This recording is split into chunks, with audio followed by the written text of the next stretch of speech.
you to be able to sit down with somebody at the C-level, you need to understand, research isn't just seeing what you can see they're doing on socials, or you've really got to do your research and be able to articulate what you're discovering in a mental, this is part of it, not just in a mental model, but if you have one of the tools from your tool belt and you're able to sit over a coffee or you're able to do something and grab a pen and a napkin and, do a quick 2x2, but your buyer enough that you end up collaborating over this and you're co-creating together and you're actually opening up a discussion.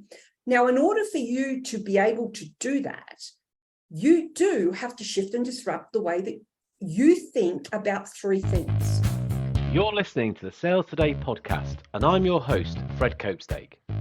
On this podcast, we explore how sales professionals can develop a modern approach to winning business, the application of virtual selling techniques, how to create meaningful business relationships, and much more. Why not take our free collaborative selling scorecard to see how your sales approach suits today's environment? You'll find a link in the show notes. And welcome to this episode of the Sales Today podcast, where I'm delighted to be joined by Bernadette McClelland. Now, Bernadette is, because I've been doing my research, an alien of exceptional ability. Bernadette, you probably need to tell us a little bit more about this alien status you are that the first brave one to actually introduce me that way. But, we've moved to America and people say, you guys have just acclimated so well. You've just settled in. It's like, well, with, an alien of exceptional ability category, I feel so at home.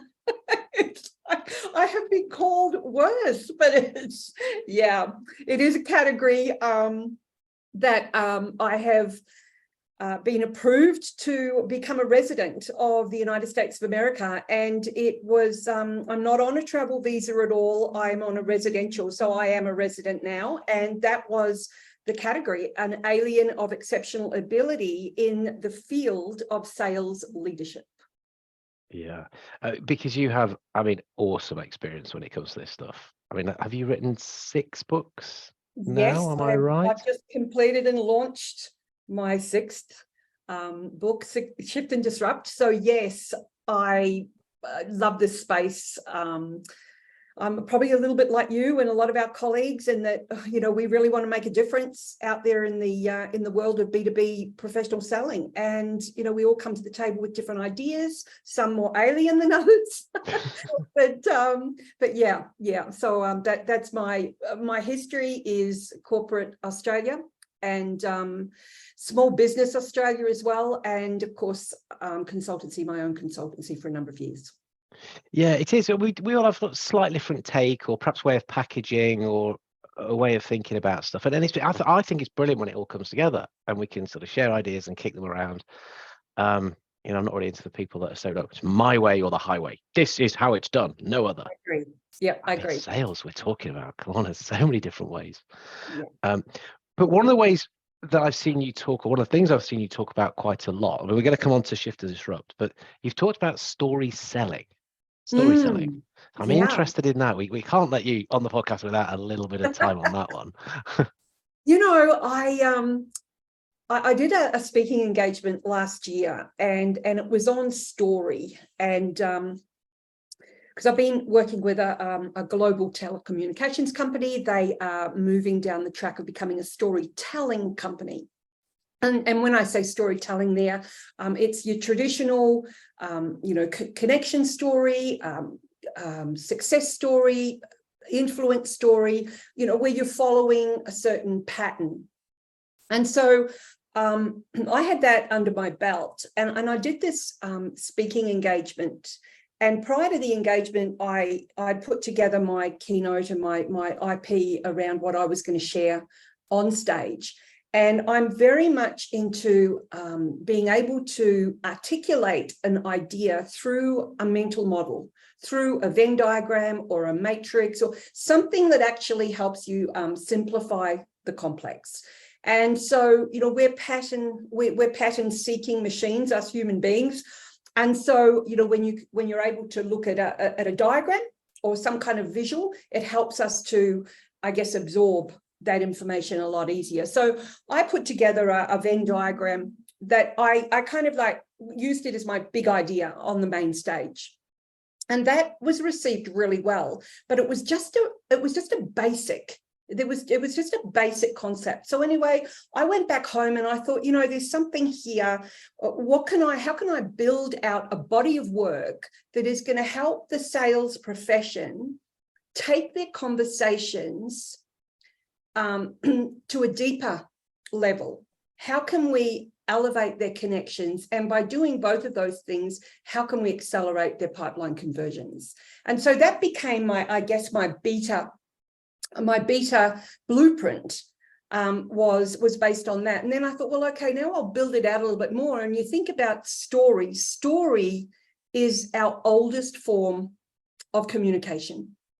And commerce is our oldest form, selling rather, is our oldest form of commerce. And so I thought, okay, let's kind of take that portmanteau of story and selling, and let's make something out of it that's actually based on what our buyers are telling us. And 71% of our buyers are telling us that salespeople are not coming to the table with any value.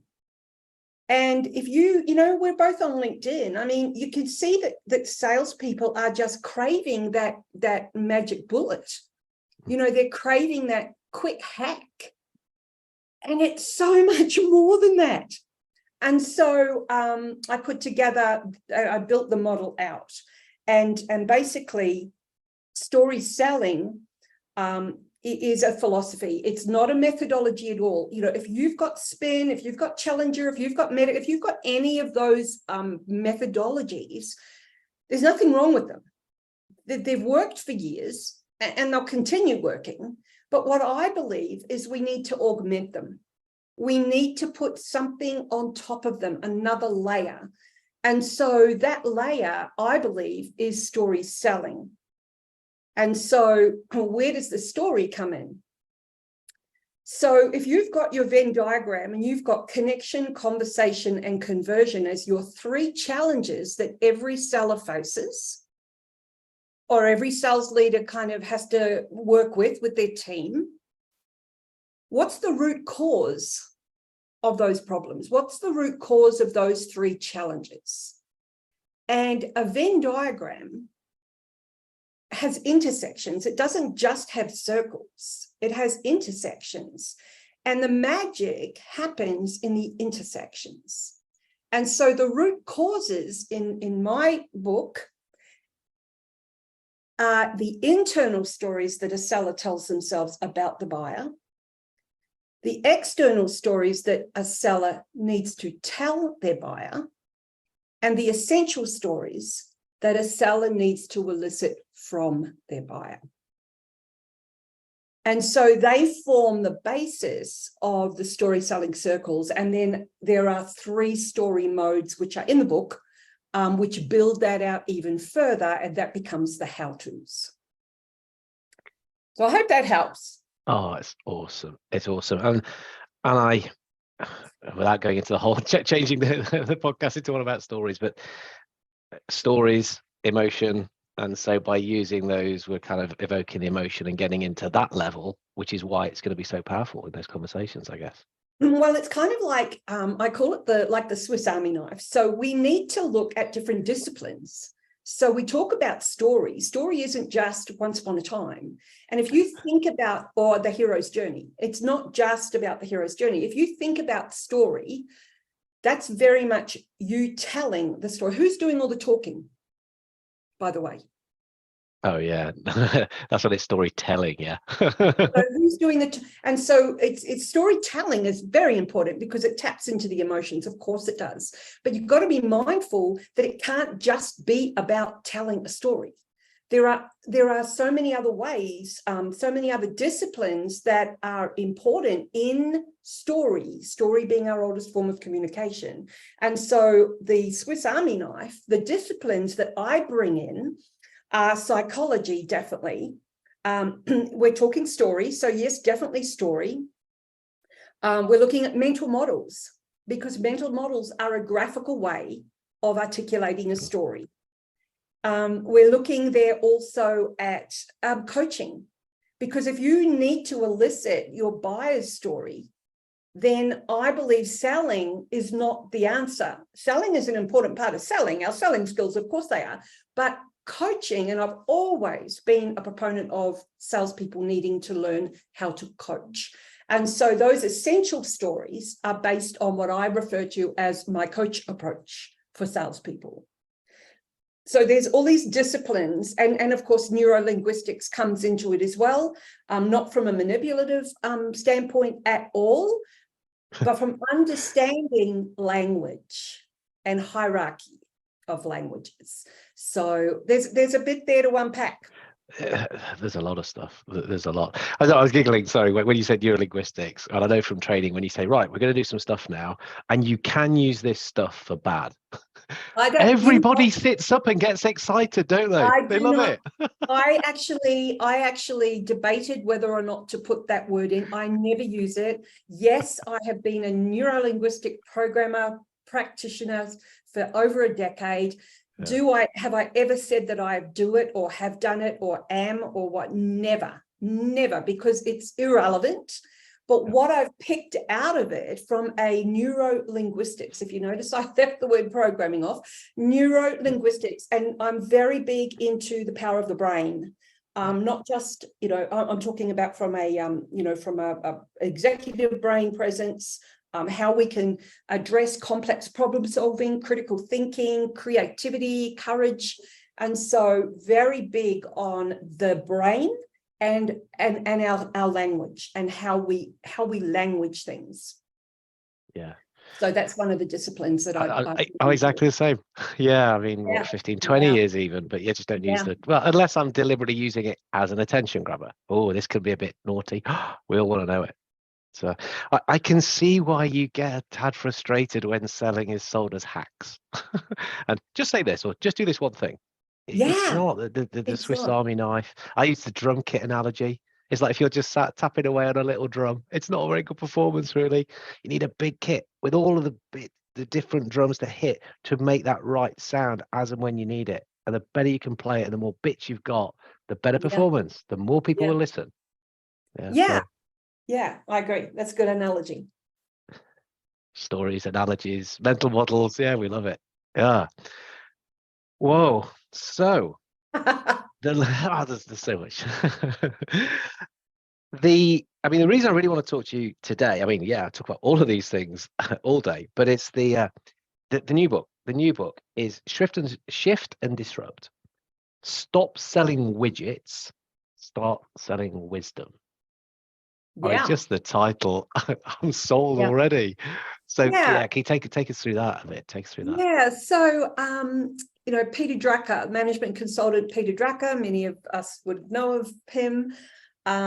We've come through, if we think about the evolution of business, the evolution of humans, definitely, the different economies we've gone through, way back, it was the hunter and the gatherer, and then the agrarian economy. Then we moved into, the industrial economy, the knowledge economy. We know all these different phases, and each time that gap, that period of time is like getting shorter and shorter and shorter. Seth Godin says that we're now in the connection economy, but if we go back to that industrial economy, it was Peter Drucker that said that we will in the future become wisdom workers. And, you've got Seth Godin saying that we're in the connection economy. It could be the imagination economy now. Who knows what it can be? I know it's not the Twitter economy, but it'd be something to do with AI. Dan Pink, in his book To Sell Is Human, he refers to us as, as wisdom. Peter Drucker is wisdom workers, and Dan Pink says that we're in the wisdom era. And so it's like, okay, salespeople, we're hearing the same statistics. We've been hearing them now for years. Like, is it 53%, 49? Is it 54? Whatever it is, only half the businesses are making the numbers. So we hear that all the time. And we also hear the fact that there is a mismatch between what salespeople are bringing to the table and what buyers are expecting. And it's like, well, what is the real problem behind this 50%? Is it the economy, or is it that salespeople have not been able to shift and disrupt the way, the conditioned way that we've all been taught to sell, and they haven't been able to make that shift to begin to shift and disrupt their buyers' thinking. And so that's what the book's about. I mean, if you go to the market purely to sell, you're going to generate a certain type of energy exchange, right? Then you're going to get resistance, basically is what I'm saying. In a lot of cases today, if you go to the market purely to sell, you're going to get rejected, you're going to get resistance because there's a whole energy there that our buyers don't want. Then we've got the other camp where you go to the market to serve. And you've got these salespeople that are going to go to the market, they're going to serve their clients and they're going to do all the right things. Nothing wrong with that at all. But you are prone there to be used, or it can be a procrastination strategy for some salespeople. But if you, and that will create another type of energy exchange. But if you go to the market to shift your buyers' thinking, that will serve them and you will sell. Does that make sense? No, it does. I mean, I'm just going to go back to, so 50% not hitting target, and you give us another number earlier on, which is 70% of buyers are saying, because you're not saying anything interesting. Yeah. Yeah. And then there's this other one which people have thrown about, which is people further and further down the journey than ever before when they speak to salespeople. Why? Because they're not getting anything from them. So they might as well try and fix it themselves rather than waste their time with somebody that's bringing nothing to the party, potentially. Well, yeah. All of us, I mean, yes, I mean, the reality is, I'm just booking my flights internally. I don't need a travel agent anymore. I just get online, book my ticket and hope like crazy I'm going to get connections, and I've done it right myself. You'll be using a travel agent next time when you find you haven't. It's like they made it easier for us. We could just walk in and say, this is where we want to go, and walk out. So they did make it easier. But the point is, we can do stuff ourselves. Yeah. Now, from a human to human perspective, we're able to check people out. And from a this is where I'm coming from now, is it's almost like we're bringing prospecting and intelligent conversations to a different, I believe we now need to look at how do we generate leads, but not en masse. How do we choose who we want to work with? And then how are we going to bring some kind of value to that connection, not just the conversation, but to the connection. Does that make sense? Yeah, it does. But I just want to go back one again, in that you were talking about, we want to shift and disrupt the customer's thinking. Yep. But I think you said, and I don't want to miss that, I'll make sure I understood it right, but we have to do that ourselves first. If we're stuck in the rut of this is how we've learned to sell, which is you go out and you discover and then you tell people stuff, you've almost got no right to be trying to. You're not, well, actually, no right. You're just not going to be able to, because you're stuck. So here's where I go in the book.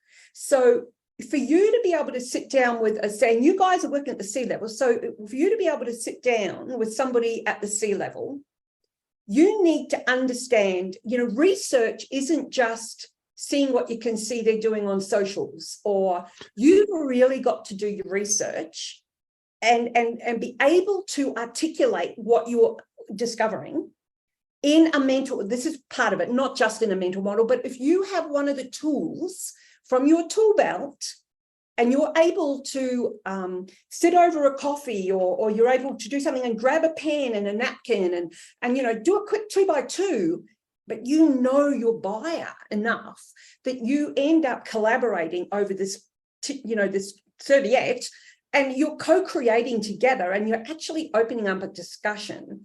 Now, in order for you to be able to do that, you do have to shift and disrupt the way that you think about three things. And those three things are the internal stories. Your identity as a salesperson. And so I go into identity in relation to selling. Second is authority. And once again, I go into some detail about authority. 25% of people have a fear of authority. And so it doesn't matter, you could be a 60-year-old guy, and your CEO that you're trying to make an appointment with is some 40-year-old whippersnapper. Sorry. It's 40-year-old whippersnappers now, is it? Snipper or whippersnapper? I don't know. It doesn't matter. It's I'd say snapper. I didn't know if that was the Australian in you. Snipper is what I cut my lawn with. Whippersnapper. It's a new word. That's fine. You're an author. You're allowed to invent them. And so, in that instance, there is a little bit of, a self-belief happening there. Yeah. And then the third internal story is around money. And so, if you're selling something for like $200,000 and you think, $30,000 is such a lot of money, there's going to be a total disconnect internally.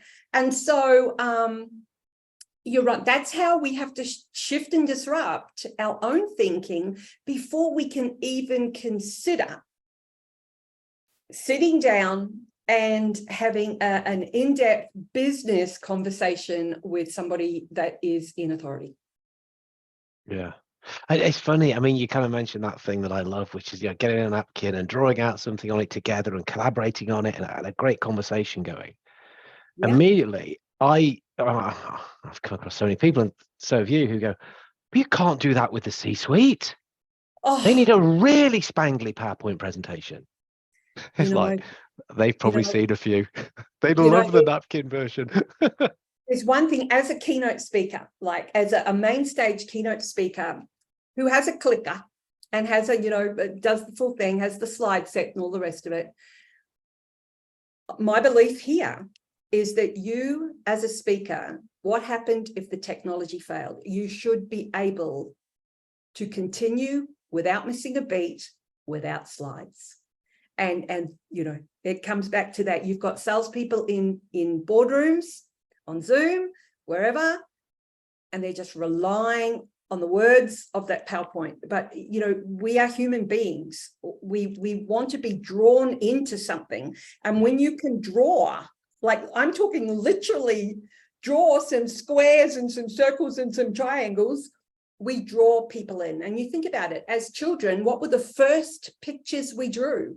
They were those three shapes. Yeah. So the fact that, 83% of our brain processes data visually, 11% processes data by hearing. Why would we not tap into that resource that we have? Yeah, it's cool. I mean, I do pretty much all my training virtually now, but I use a flip chart. Use a flip chart. Good enough for Simon Sinek. I've got a huge whiteboard. I'm old school.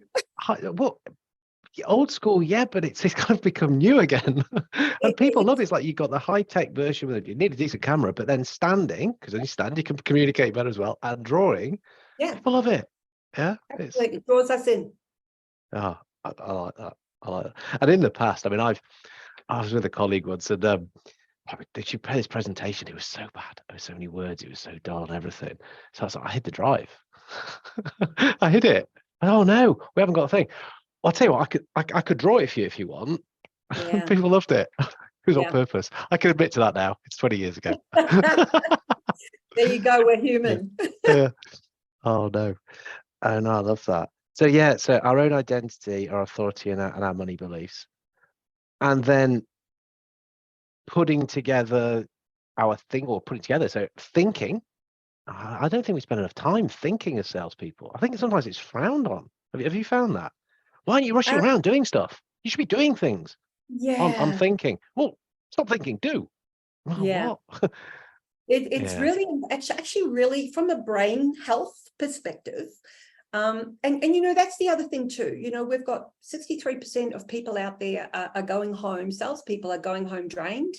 Mm. They're going home, you know, stressed. And it's like, it's so important for our brain health to do nothing. It's so important for us to sit and think. It's so important. You know, Warren Buffett, he says he spends 15 minutes, I think it was 15 minutes every day, or there's some time frame, but all he does is sit and think. And so we need to give ourselves permission without going, you know, I mean, I could be a little bit more mindful than what I am, because I'm a bit of a doer. But, you know, I do sit and think. And it's really important that we do that. Or when you're walking, you know, I do think. And that's when you're in nature. It's like being in the shower. You get really great ideas because your brain has gone to a different frequency. I've drawn that many new models on the shower screen thing. They're like, oh, I run next door. I need to write it Oh, down yes. before I forget it. Yeah, it's almost like you're in presentation mode. But yeah, it happens. It It happens. does. It really does. Yeah. And we got to Yeah, tap into that, you know, we've really got to tap into that. yeah. But thinking time, and not only do I think it's underrated. You know, people don't think that it's important. But yeah, sometimes I think management not only don't encourage it, they stop it. It's do. It's yeah, it's a sad thing. So because we need that information if we are going to disrupt, if we are going to say things which are potentially sort of challenging the customer, pushing back to them, you know, things which they might not want to hear. You've got to be well prepared to do that. You can't just rock up and say, "Hey, guess what? I don't think you guys are doing stuff very well." Yeah. Really? Okay, how Yeah. then?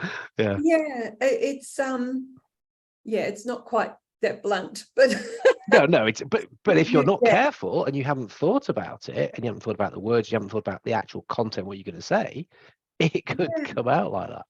But you know, if you um have if you have understood enough about their business that you've got bullet points in your head, you know, you've got talk track, just, you know, talk tracks.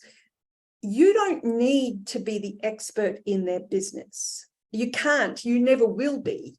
And so in my mind, that's the importance of tapping into the coach approach, where you are able to elicit their stories from them. You're able to understand what their priorities are and why, and what's next, and what are those objectives. And please, for those listening, never ask what keeps you up at night.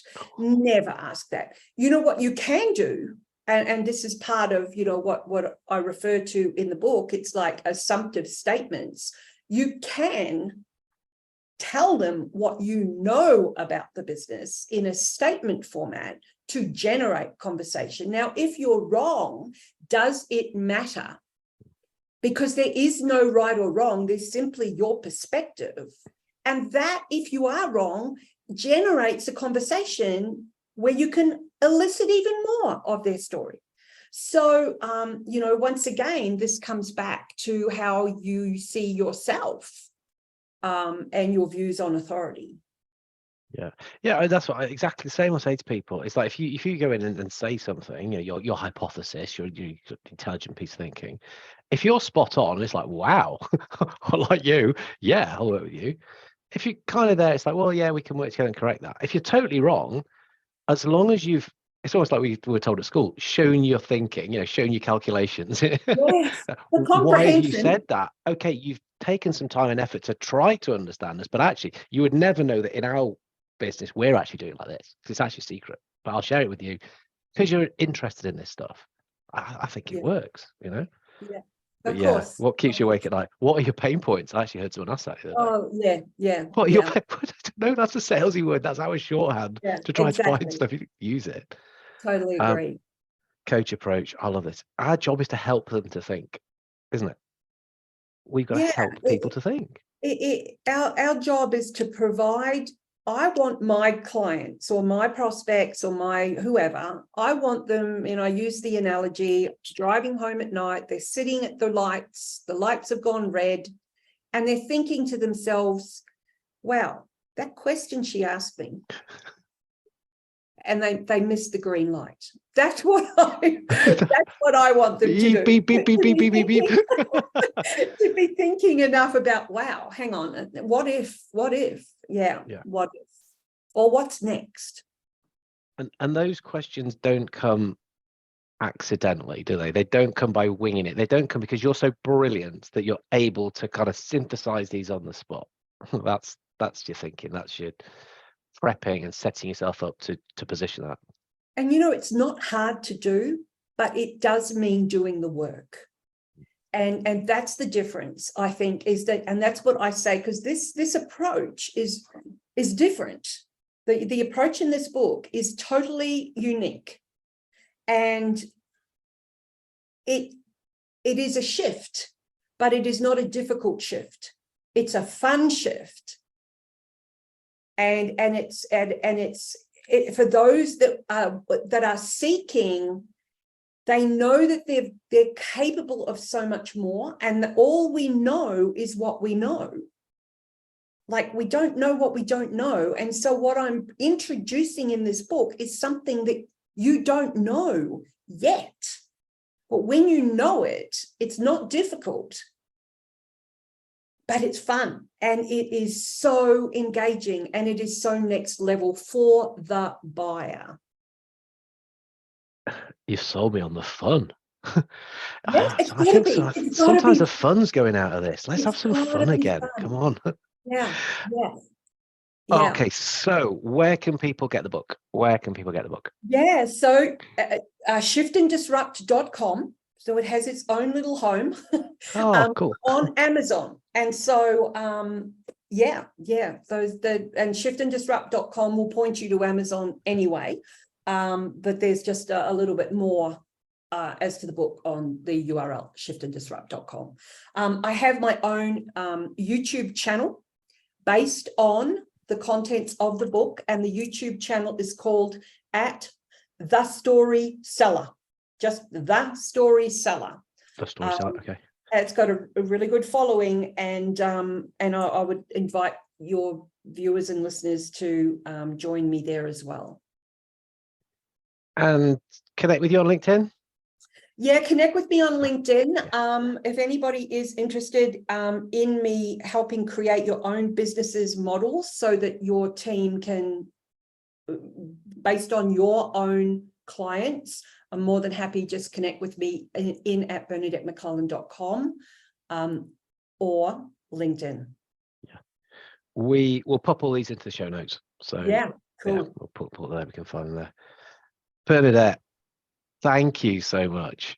I mean, it's been absolutely fascinating. Absolutely fascinating. So much stuff. Thank you for listening to the Sales Today podcast with me, your host, Fred Copestake. I hope you've enjoyed what you heard today. If you did, please get in touch and hit subscribe. And remember, you can take the collaborative selling scorecard for free to check out how your sales approach works in today's environment. You'll find it in the show notes.